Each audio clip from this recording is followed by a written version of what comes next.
महाकाल बताते हैं कि मृत्यु अटल है, कई सौ सालों पहले की है कहानी है।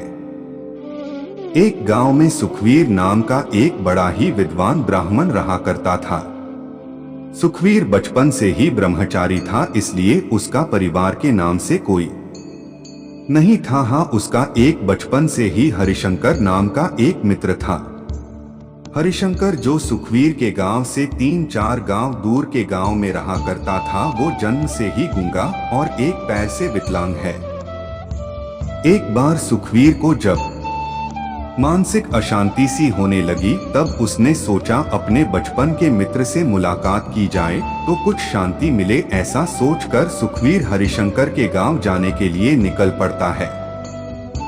हरिशंकर के गांव जाने के रास्ते में 4 से 5 गांव और कुछ जंगल भी आते थे। सुखवीर जब जंगल से होते हुए गुजर रहा था, तब उसके साथ सफर में महाकाल नाम का एक आदमी जुड़ गया। महाकाल का साथ पाकर सुखवीर को भी अच्छा लगा और बातों बातों में उनका सफर अच्छा कटने लगा। चलते चलते रास्ते में जब पहला गांव आया, तब महाकाल ने सुखवीर से कहा कि तुम आगे बढ़ो, मेरा इस गांव में कुछ काम है, उसे खत्म करके मैं तुम्हें आगे मिलता हूँ। सुखवीर ने अपना सफर धीरे धीरे जारी रखा। वह अपने सफर में थोड़ा ही आगे बढ़ा था कि उसे पता चला उस गांव में कोई फांसी लगाकर मर गया है। आगे महाकाल फिर उसके सफर में साथ हो गया। वह दोनों अपना सफर जारी रखते हुए आगे बढ़ते गए। कई मीलों तक चलने के बाद फिर से एक गांव रास्ते में पड़ा, जहां फिर से महाकाल ने सुखवीर से कहा कि मेरा इस गांव में कुछ काम है, जो पूरा कर मैं तुम्हें आगे मिलता हूं। और वह उस गांव में चला गया। सुखवीर ने फिर धीरे धीरे अपना सफर जारी रखा और थोड़ा आगे जाकर उसे खबर मिली कि उस गांव में एक आदमी को सांप काट लिया और आदमी मरा गया। सुखवीर सोच ही रहा था कि यह कैसा अजीब इत्तेफाक है कि जिस भी गांव में महाकाल जाता है, वहां कोई ना कोई बुरी खबर आ जाती है कि तभी महाकाल फिर से उसके साथ सफर में जुड़ गया। हालांकि सुखवीर पूछना चाहता था, लेकिन वह महाकाल से हिचकिचाहट के वजह से कोई सवाल नहीं पूछ पाया। कुछ घंटों तक चलने के बाद फिर से एक गांव आया और फिर से महाकाल उस गांव में चला गया। और जब वह लौट के आया, तब तक सुखवीर को पहले से पता चल चुका था कि उस गांव में आग लगने की वजह से कई लोगों की जान जा चुकी है। क्योंकि सुखवीर इस बार आगे नहीं बढ़ा था और उसी गांव के पास वाले मंदिर पर रुककर यह सब देख रहा था। जब महाकाल सुखवीर के पास वापस आया, तो इस बार सुखवीर से रहा नहीं गया और उसने महाकाल से पूछा कि आखिर तुम कौन हो और क्या राज है कि तुम जहां भी जाते हो वहां पर कोई ना कोई मर जाता है। सुखवीर के पूछने पर महाकाल ने उसे सच सच बता दिया कि वह असल में यमराजा का एक दूत है, जिसका काम ही लोगों की जान निकालना है। अब तक जो भी हुआ था वह सब देखते हुए सुखवीर को उसकी बात तो सच लग रही थी, लेकिन पूरी तरह से विश्वास नहीं हो रहा था। इसलिए उसने महाकाल से पूछ लिया, बताओ अब आगे किसकी मृत्यु होने वाली है। महाकाल, जो कई समय से सुखवीर के साथ चल रहा था, उसे सुखवीर का स्वभाव अच्छा लगा था, इसलिए उसने कुछ भी नहीं छुपाया। उसने सुखवीर को बताया कि आगे जिस व्यक्ति की मृत्यु होने वाली है, वो कोई और नहीं बल्कि जिसे तुम मिलने जा रहे हो वही है। यानी कि आगे हरिशंकर, जो कि खुद सुखवीर का बचपन का मित्र है, उसी की जान जाने वाली थी। यह सुनकर सुखवीर को दुख हुआ, लेकिन महाकाल ने उससे कहा था कि हरिशंकर की मृत्यु का कारण सुखवीर खुद बनेगा। सुखवीर ने सोचा कि मैं हरिशंकर से मिलूंगा ही नहीं तो उसकी मृत्यु भी नहीं होगी। यह सोचकर उसने हरिशंकर के गांव जाने का मन बदल दिया, लेकिन तब तक हरिशंकर हांफते हांफते उसी जगह आ पहुंचा जहां पर महाकाल और सुखवीर रुककर बातें कर रहे थे। इससे पहले कि सुखवीर हरिशंकर से कुछ पूछ पाता, वह जमीन पर गिर पड़ा और वहीं पर उसकी मृत्यु हो गई। सुखवीर को कुछ भी समझ में नहीं आ रहा था कि यह कैसे हो गया, लेकिन उसकी समझ में यह आ गया था कि महाकाल सच बोल रहा है। सुखवीर ने महाकाल से पूछा, आपने तो कहा था कि हरिशंकर की मृत्यु का कारण मैं बनूंगा, किंतु यह तो मुझे मिले बिना ही मर गया, ऐसा कैसे हुआ? महाकाल ने सुखवीर से कहा, उसकी मृत्यु का कारण अब भी तुम ही हो, क्योंकि यह 2 गांव पहले से ही तुम्हारा पीछा कर रहा था। इसने तुम्हें देख लिया था, लेकिन गूंगा और एक पैर से अपंग होने की वजह से यह तुम्हारी जितनी तेजी से तुम्हारी तरफ बढ़ नहीं पाया और नहीं तुम्हारा ध्यान अपनी तरफ खींच पाया। बेचारा लगातार तुम्हारा पीछा करता रहा। जब तुमने आगे बढ़ना रोककर एक जगह पर मेरा इंतजार किया, तब यह अपनी गति से चलते हुए तुम तक पहुंच गया, लेकिन इस बीच इसने थोड़ा सा भी आराम नहीं किया, जिस वजह से इसे दिल का दौरा पड़ा और यह मर गया, अपने बचपन के मित्र की मृत्यु से दुखी, और यह जानकर और भी ज्यादा दुखी कि उसकी मृत्यु का कारण भी वह खुद ही है। सुखवीर बहुत रोया। सुखवीर ने खुद को संभाला और अपने मित्र की अंतिम क्रिया अच्छे से समाप्त की और अपने गांव की तरफ लौटने लगा।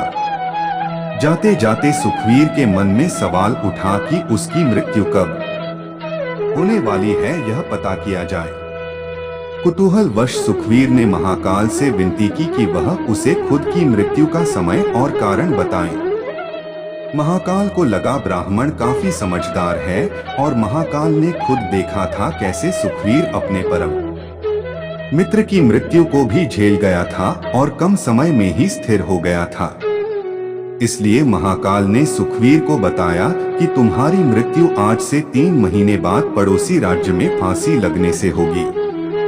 सुखवीर अपने गांव लौट आया। आदमी कितना भी विद्वान और ज्ञानी क्यों ना हो, अगर उसे अपने मृत्यु का समय पता हो तो उसे रोकने के लिए कुछ ना कुछ तो करेगा ही। सुखवीर भी इस बात का पूरा ध्यान रखने लगा कि वह किसी भी कारण और अवस्था में अपने राज्य को छोड़कर कहीं पर ना जाए। फिर भी उसे भूख नहीं लगती, नींद नहीं आती और वह बहुत परेशान रहने लगा।